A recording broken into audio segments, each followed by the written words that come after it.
My name is Ronald Melf. My name is Rother Boswell. My name is John Tipton. My name is Robin Cole. My name is Charles R. Merkel. And I'm Nate McLaughlin. I'm Blanche Valentine, and this is Palm Coast View. Good morning, and welcome to Palm Coast View. This morning's topic is the Electoral College. However, I am a newbie at this, so not much I can say about it, so I'm going to do a lot of listening. We have an expert or two experts here that you will get a lot of knowledge from. However, should we miss something that you think is important, kindly send us a reminder to let us know that we did miss something, and we will correct it in the upcoming episode. To get us started, the first question I have is, what is the Electoral College? I will say that according to Wikipedia, the definition of the Electoral College is a body of electors established by the United States Constitution, which forms every 4 years for the sole purpose of electing the president and vice president of the United States. And it consists of 538 electors. This was a way that the founding fathers saw to effectively balance out the vote across of course, much smaller country at the time that they wrote this, but to keep from populated areas deciding all who our national leader was going to be, rather than just a straight up popular vote. If we had a straight up popular vote, basically California, Texas, Florida, and New York City would be the only ones that anybody running for president would have to answer to. They would decide every time who the president was going to be. With the Electoral College, it balances it out, and you have to campaign to the whole country. You have to answer to the country as a whole. These electorates, each state by its population is allotted so many electorates to the college, and all they deal in is the president and the vice president. That's all the college is for. That isn't the foundation of how many votes, electoral votes, a state has. It's based on the fact of how many people they have in the state. And that's why the census is so important. And that is correct, because the census is the House of Representatives is based on the census. 435 electeds divided among the states based on population, which is on the census. So the more populace based on the census that a state has, the more votes or representatives it's going to have. And it is currently a fixed 435 representatives. But again, that based on population, that number is divided and it does shift. So if a state has a large populace leaving and going to other states, those representatives are going with them. Yeah. And The thing to remember. and then we have the Senate, which is 2 representatives per state. So that gives us another 100, and then there's another 3 comes up elsewhere. Yeah, I believe that the Washington, D.C. gets 1 for the Senate and 1 for the House. And then I believe Puerto Rico gets 1 as well, which takes us to 538. So the people are electing Congress. Congress is essentially electing the president and vice president. Yeah. And I'm not sure about D.C. They may only get 1 as well. But there is at least 1 for D.C., at least 1 for Puerto Rico. The third one may be the own territories. I'm not sure about that. Mm-hmm. Yeah, Guam The or someplace. research I did said 3 for DC. Is it 3 for D.C.? Mm-hmm. Okay, so Puerto Rico doesn't get any at all? Okay. I know they vote. Their votes are counted, but I'm not sure how that works in the Electoral College, though. And then whoever's running, they need to pass 270 electoral votes to win. Yeah, that takes you to a majority. The 270 is the magic number, because at that point there is you can't get any more. Simple majority. Yes, simple majority. Yep. Mm-hmm. The other thing I think with folks, especially with this last election being so close relative to the national popular vote, as it's termed, they get a little confused about how the Electoral College works as a result. Right. One of the reasons for that is because we consider ourselves one country, when in reality we are a federation of some 51 different states that make up and roll up into one country. So the best way as it relates to the Electoral College, to look at our presidential election and vice presidential election is to consider it 50 or 51 separate elections. And so, and remembering that each state has its own constitution, so each state is its own entity. So as a federation, we are, in one sense, we're one country, the United States of America, but in another sense, we are made up of separate countries, if you will, that roll up into one federation. Now, therein lies the term federal government. And I do want to add, as far as the electoral votes go and the differences in the states, some states do divide based on vote for the electorates. If there's a 60-40, those votes will be split. Other states, it's an all or nothing. Florida happens to be an all or nothing, which was Winner why we get takes all. so much press. And Charles, to that end, only Maine and Nebraska are the only two states in the union that aren't winner take all. Two of their electoral college votes work that way in two of their districts, but the rest of the state is divided up relative to who won that particular district. You get that particular electoral college vote. The other thing is that the electors aren't technically bound to vote for the candidate that won in their particular state. But there are, most states' constitutions have language in them that require or bind that elector to vote for whoever won in their state in order to prevent what they call faithless electors. One of the important things to remember is that the 538 electors, that number doesn't change. That's a constitutional matter. So whenever the census is counted, that tells the census takers what the population of a particular and what that makeup of that particular area is, and that determines what how that congressional district can look. So when having filled out the census is actually very important, because at that point it can impact your representation as it relates to the Electoral College. Yeah, there's a lot that comes with that census, but our topic being the Electoral College, that's one of the more important reasons. But maybe coming a close second is the way that grants and federal dollars are spread out across the country too. There's a lot that plays into that census. It's probably one of the most important things that we will interact with the federal government over. And what happens is that with that congressional district, every congressional district is an Electoral College vote. So if the census takers are going based on all they can go is based on who participated. So based on that participation, your particular district can look a certain way relative to the census, but in reality have a different, completely separate makeup relative to based on who participated in it. So again, it's very important for your voice to be heard using that census as it relates to Electoral College, because that can determine how your particular congressional district can look, which again impacts your voice relative to the Electoral College. Electoral College isn't based on popular vote. It's based on population.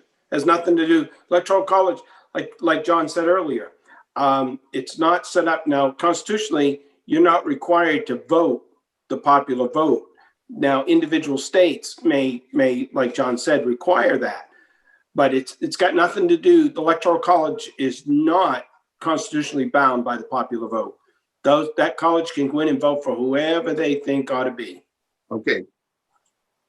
Understood. That was the fail-safe that the founding fathers put in against an emotionalism of a populace.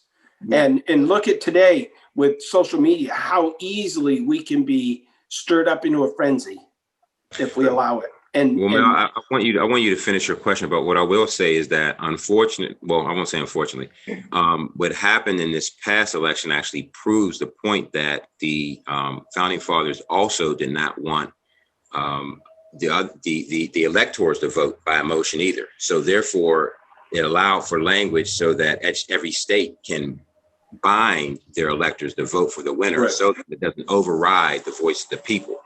Most of the folks that make the Electoral College, you cannot be a federal office holder, but the folks that make up the Electoral College are, in most cases, politically active people. They're politically aware, and a lot of them come from the quote unquote establishment from either party. And as a result, Donald Trump, if the Electoral College, if the electors weren't bound to vote, to cast their vote relative to who won in their particular district, if they weren't, Donald Trump probably wouldn't have been president. They probably would have voted for someone else because he's not an establishment person. He was a person that was did not have a past in politics. So if they weren't bound to vote for that winner based on those state constitutions, he likely would not have been voted in. Well, and that goes for, you can go back and look, and I saw a report on this. Under that, John F. Kennedy wouldn't have been president. So, it isn't a new phenomenon. Dirty politics isn't new. The funnest race to read about is Adams and Jefferson, their presidential campaigns. Brutal, just brutal. Yeah. So there's nothing new happening. It's just that, we have to be, as a citizenry, we have to be more engaged, more aware of, where our quote unquote facts are coming from, and be very careful. I try to be very careful about saying, well, this is a factor. That's, the fact is I'm breathing right now. That's a fact I can attest to. Most everything else that comes across the wire, the weapons that was used against each of these candidates by writing out false stuff. One of the candidates would go to one person, say, look, hey, write this about my opponent.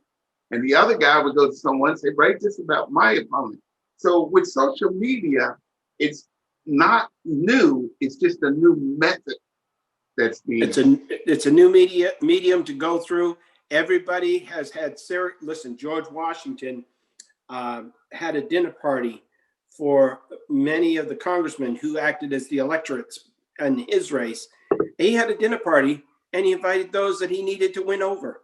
Okay, even George Washington campaigned to be. I know we like to believe that it was all by glorious unanimous consent, and it was miraculous, and angels came down and placed him in the presidency. Not so.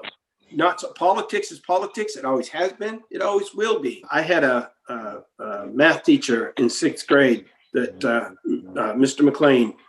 He said, "Believe nothing what you hear, and only half of what you see," and that has served me well throughout my life. But it's up to us to educate ourselves and to understand, the psychology of the whole thing to begin with, and then to deal. And you don't cast the wrong vote. A vote for Joe Biden is not wrong if that's what you believe in all earnestness. A vote for Donald Trump is not wrong if that's what you believe is best for the country in all earnestness. If you're honest with yourself, I'm going to support your right to vote for who you want to vote for. And this business of calling somebody non-Christian or an idiot or anything because you didn't vote for the guy I thought, well, who am I to set that kind of a standard? We as a people set that standard, and we get what we vote for. Unfortunately, sometimes, and fortunately, other times, we get what we vote for. We've had some great presidents along the way. We've had, talk about, Jimmy Carter. He won president. I don't think a more honorable man has ever served in the White House. And that's a Republican saying that about a Democratic president. What a great guy. He grew in stature once he left the White House. Well, one of the things I want to touch on is before we run out of time is because a lot of times we get questions on how is the Electoral College made up? And so I want to touch on that really quickly.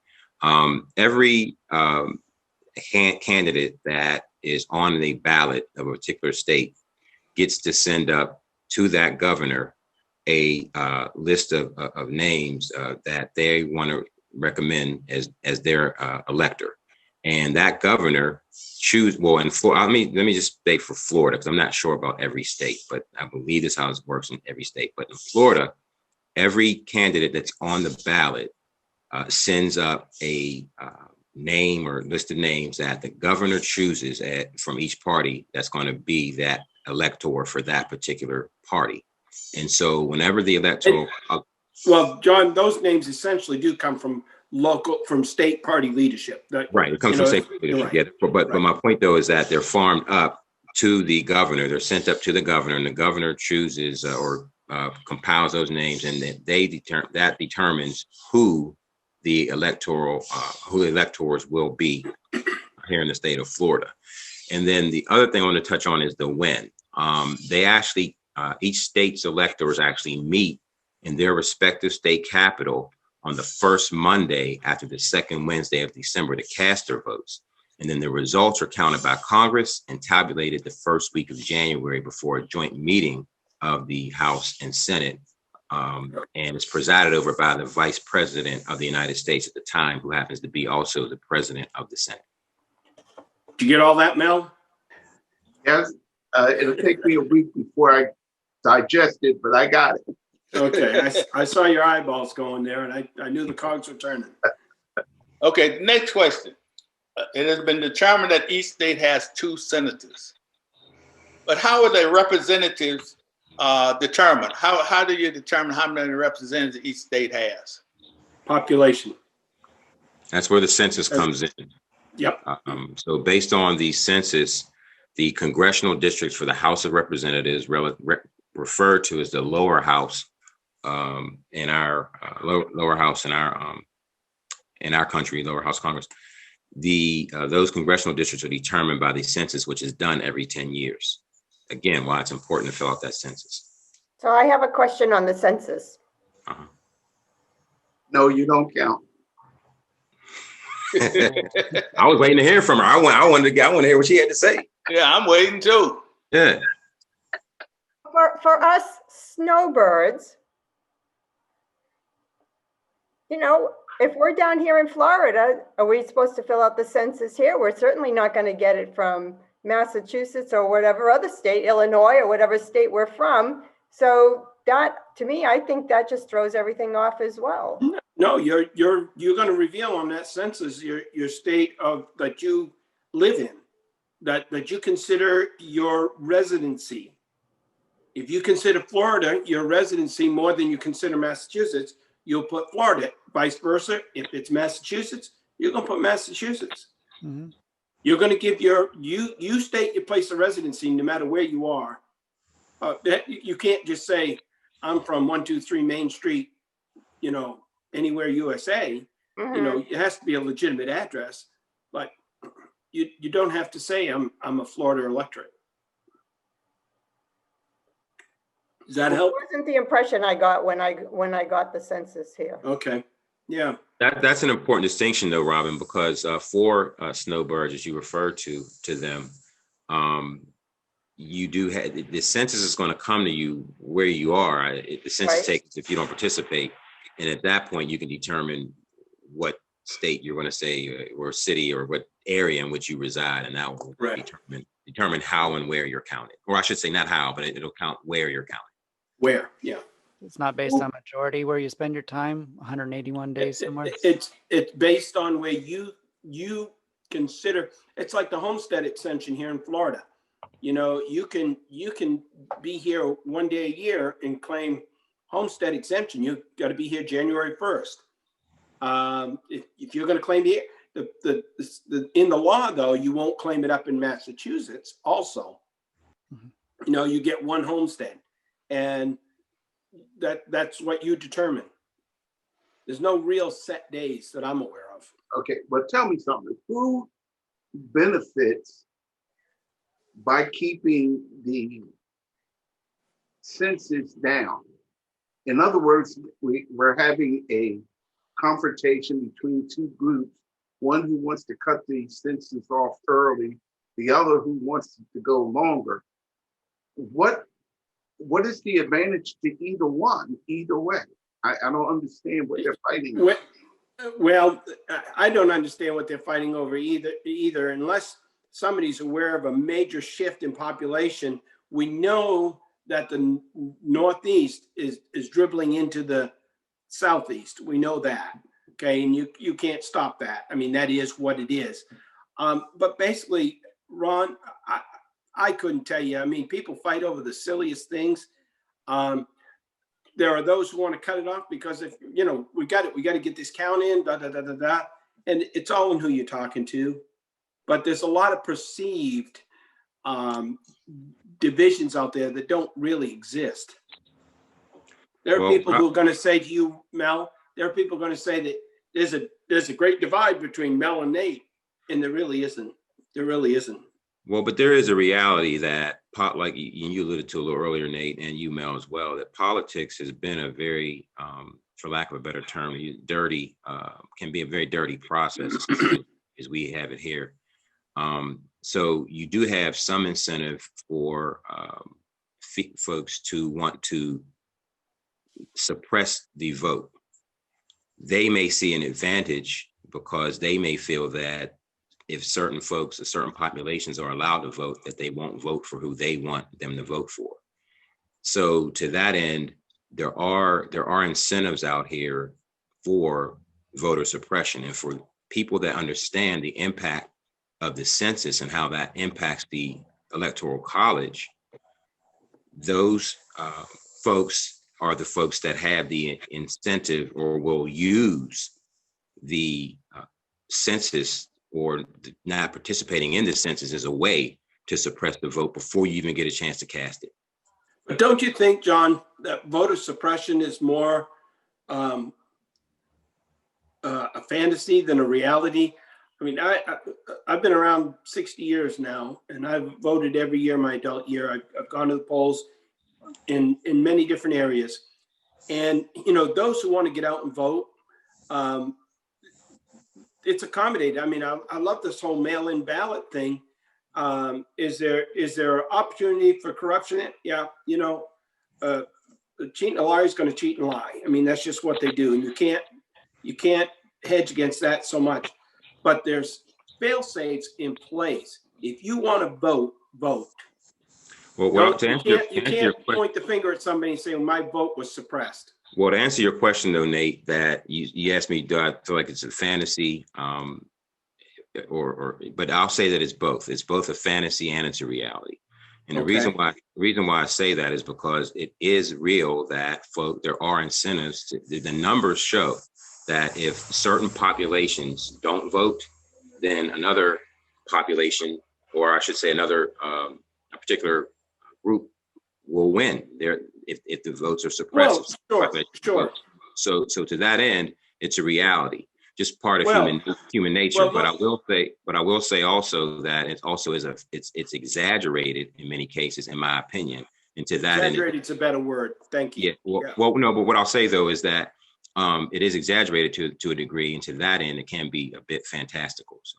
Yeah, thank you. That's a better word than fantasy. You know, you look at, you have to really, I'm thinking about the Romney-Obama campaign where over 3 million mainstream in the Bible Belt evangelical Christians didn't vote in that race because they didn't want to vote for Mr. Obama and they didn't want to cast their vote for what they considered a Mormon. And to me, that's just ignorance personified. You know, I'm not saying they should have went out. They should have voted in the race. You know, vote for somebody. Don't leave that blank. Here in Flagler County, we just had a county commissioner seated out of a primary because a certain segment who voted the ballot didn't vote that race. A few hundred or 1,000 or so, I forget the number, I was told. But when you don't do your homework and go to that poll prepared, elections have consequences. Elections have consequences. So don't be intimidated. Anybody out there, do not be intimidated by what one person says about another, what they say about a group. I'm Irish American on one side of my family and a lot of French on the other side. And I'm not going to be intimidated by any social media or anybody claiming, oh, I know this about that and this and that. Here's the thing. Be an individual. This country is built on the back of the individual. Be an individual. Do what's right. If you think you're doing what's right and what's of good character and morally correct, you can't be wrong. I don't care who you vote for. If you've searched your soul and this is where you think you should go, you've done your homework, which is important. Do your homework, because it's so important that we all participate. And we'll find that the results, it really, you know, when people run for president, the president isn't the king of the country. You know, the real power lies in paying attention to what Congress is doing, because Congress is the only entity on this earth that can override that president, that can defund a bad programming, that can veto, you know, if he's against something for political reasons, whatever that may be. I don't want to get into particular things, but to me, the houses of Congress and the lower house, especially, to me, is where we really need to pay attention, that we're electing men and women of character and honor who understand their constitutional obligations. And we got to have another discussion someday on how I think we can fix that broken institution. Yeah, but it is broken. When is this discussed with those that are younger than we are, so that they understand what their responsibility will be? People give a gun to a young man at the age of 17 and send him off younger than that. Send him off to war. I'm talking about send him off. Military. Yeah, yes. Send him off to war. Well, I think it's 17, 18. We'll give him a gun, but we tell him he can't drink. You know, he can't do any of these things that we do as an adult, but we give him a weapon to train him to kill. Mel, can I interject though? Can I interject on that note? Because I do get the analogy, but I want to interject and say that we give that 17-year-old a gun, as you state, but that 17-year-old, first of all, is indoctrinated. Before he gets his gun, he's indoctrinated on how the military works, what his role is in that military, and he better stay in line, otherwise there's consequences. The other thing is you're going to get in-depth training about what that gun does, the lethality of it. You're going to have a relationship with that thing. I'll just finish with this. That does not come with cigarette smoking and all the other stuff that we mentioned when we talk about being. But that's my point. I figured it was. Yeah, that's what I'm saying. We will do all that about that gun. We'll do that about killing, but we don't teach them anything about living life. And so I'm not accusing anyone, because I'm a parent also. And now that I look back, did I fail? Did I fail as a parent by not bringing these things up to my child? Why would we allow social media to do that? Because that's what we're doing. We're giving off that responsibility to someone else. And here we are discussing how a president is elected, and we don't all know the answer. Well, Mel, I'm going to tell you, you know, whether you're a good parent or not, if you, here's the litmus test I give myself. Did I do everything that I knew to do? Did I do it? And if you can answer yes to that, now, not at the time, not what you know now, you should have known then, but if you acted in all earnest effort with what you knew at each stage, then you were a good parent. Now, as far as what these kids are learning in their character building and all that, that all begins at home. The answer of the societal correction will come as we correct ourselves, the individual. Society will adjust to the individual. To ask the individual to abandon their own character and moral core to correct what is perceived as societal wrongs.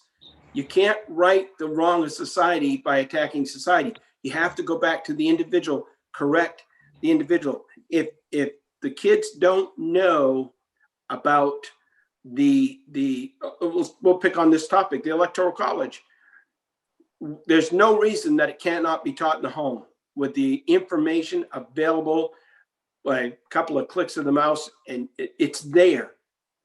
We've got to go back to, you know, where does it all begin? Children come to their parents, and listen, one of the great problems with society is Johnson's Great Society, where he created all these benefits, but destroyed the home. Remember, if you got a man in the house, sister, you can have all the kids you want and we'll keep giving you more money. But if you got a man in the house, we're going to cut you off. So we created an incentive to destroy the family.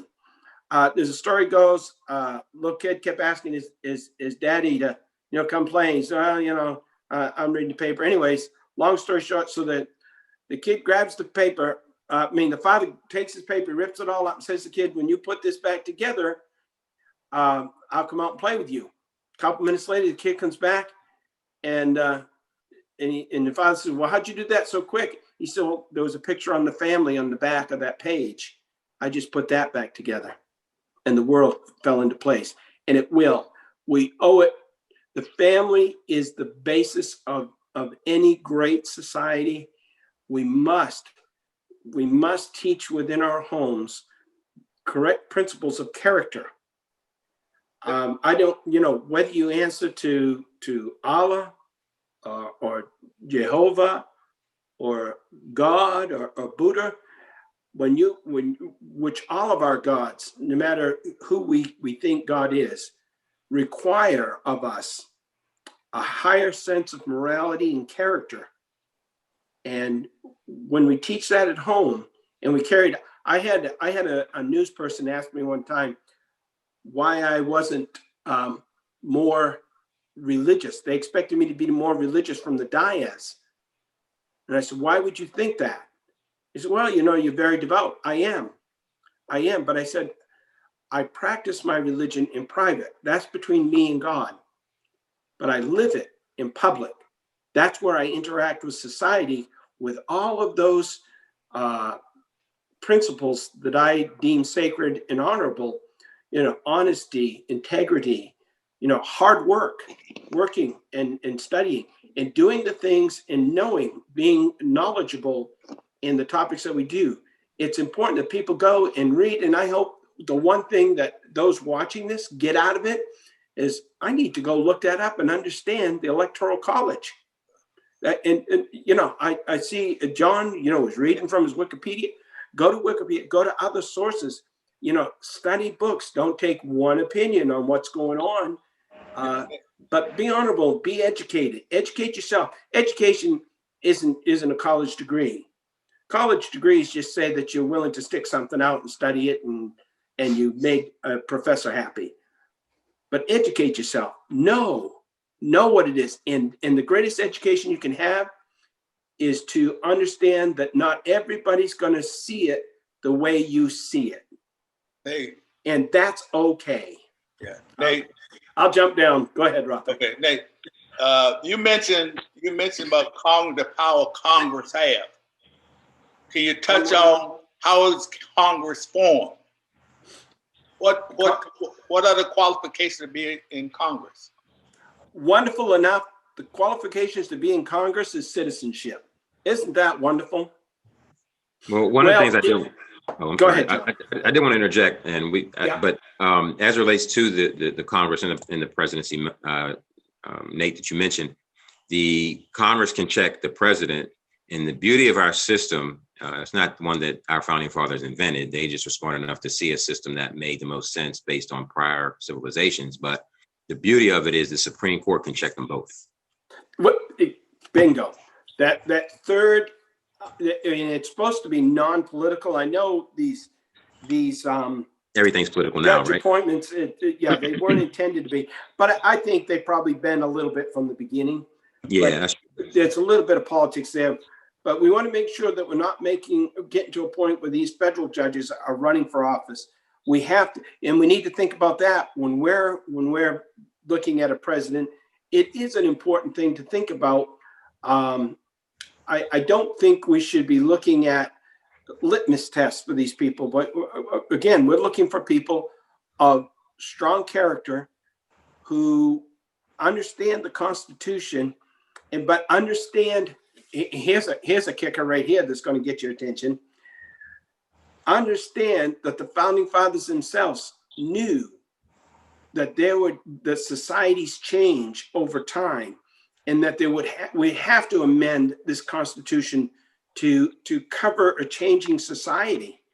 I had someone approach me one time about taxation, and anyways, we got to original intent of the Constitution was where the conversation went. And he said to me, we need to get back to original intent. And I said, sure. I said, you get Social Security? He said, yeah. He said, I paid into that. I said, no, you just told me you wanted original intent. the founding fathers did not see where there would be a need for a financial safety net, because in their world, if you didn't have any money this year, you're still going to eat because you grew a garden, and 90 some odd percent of the people farmed and that kind of thing. But now that we're not an agrarian society, we're not even a manufacturing society so much anymore as we were in the last century. We find ourselves in a situation where they're going to be, if we didn't provide some kind of a social safety net, we would have people starving to death. Well, I would also argue. We don't. That's not who we are. Well, I would argue, though, that we are at original intent. We never left it. And the reason why I say that is because we have the same system intact that the founding fathers implemented. If they want to go back to the original Constitution, well, then that wouldn't make sense, because there's 27 amendments to the Constitution. So the process through which to amend it is still intact. So we're still fully on, in my mind. Thank you. Your mind is my mind is concurrent with your mind on that. We do. We can adjust. And the founding fathers knew that. They didn't put anything in stone that we couldn't change as we needed to. They knew it would be fluid. Societies are fluid. Things change. I mean, there's so much we could talk about in the original Constitution, but we're supposed to be talking about Electoral College. And I've exhausted myself, other than to say, study it, read it, come to know what it's all about. Don't take anybody's word for it. Do your homework. It's so much easier. You know, when I was younger, we had to pull down those encyclopedias, 20, 30 volumes of it. You know, now a couple of clicks and I can get 5 to 6 different outlooks on it. And you begin to form a right opinion when you look at more than one opinion. Well, if you study Electoral College, you want to study this here, the United States Constitution, and it's actually in here in the original language. And then also all 27 amendments are also in this little brochure. If you want to get it, the goal of this organization, which is the National Constitution, I can't find it, but their goal is to give out 100 million of these pamphlets. Right now, the Cato Institute puts one out. I don't know if that's Cato, but Cato. No, it's the NCCS is the name of it. But their goal is to give out 100 million of these. As of the printing of this one, they were at 19 million. So they have some 81 million to go. So I would advise you to be one of those. You can order it at nccs.net/PC, or you can call 800-388-4512 to order your copy. And then it's also both in English and in Spanish. Talking about the amendments, and just want to bring up the 17th, because that was crucial to the House of Representatives and the Electoral College, because prior to that, the 17th Amendment being passed in 1913, the House of Representatives, the legislatures chose the Senate. They chose the Senate. Correct. And after the amendment, it went to a popular vote. Correct. And we saw a little bit of a shift of power, because the power was within the state prior to that. And now outside money, outside influence pours into a state for the Senate race. So just want to bring that up, because I hear a lot of people wanting to go to a popular vote for the president. And personally, I don't think that's a good idea. Well, I wanted to say that when we brought up this particular subject, I was all for eliminating the Electoral College. And there's no way I want that to happen at this point. That's right. So I'm glad to hear you say that, Mel. I'm glad to hear you knowledge is power. Yeah, and that is what I wanted to get to, is that here we are of differences in many, many ways, from age to culture to religion, whatever. And yet we were able to sit down and discuss something coming from different points of view. And we will leave this table still intact as friends. And we were able to change our mind if we wanted to, like I did. And to me, that is one of the greatest gifts. You know, to that end, Mel, and it's a bit off topic, so we don't have to record this part. You can cut it out. But I will say that Charles I mentioned last week, helped me just that the way he explains things is calm and is cool. I don't know, we don't always agree with each other, but this whole kneeling thing for the anthem, Charles helped change my mind on that just by the way that he explained it from his perspective. He helped change my view on that. And to that end, I was just thinking about you last week, Charles, about that. To help me with that. The politics of it, we might disagree on that part of it, but actual act that they're doing based on your reasoning helped me change my mind on that topic.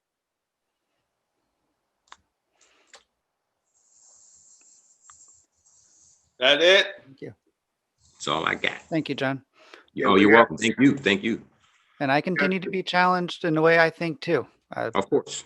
Yeah. I find this very intellectually stimulating. I'm very grateful to be a part. We wish to thank you for paying attention and listening to our recording today. We truly hope that something was said that will inspire you to do further research into this. And if there's something we missed, kindly send us a message so that we will be able to include this in our next recording. Thanks a lot for listening.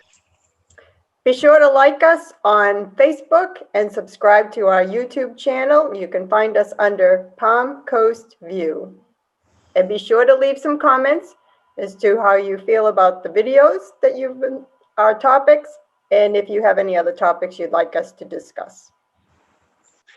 Tune in next time when we will have Trish Giacone, who is the CEO of the Family Life Center, which is the domestic violence, sexual violence center here in Flagler County.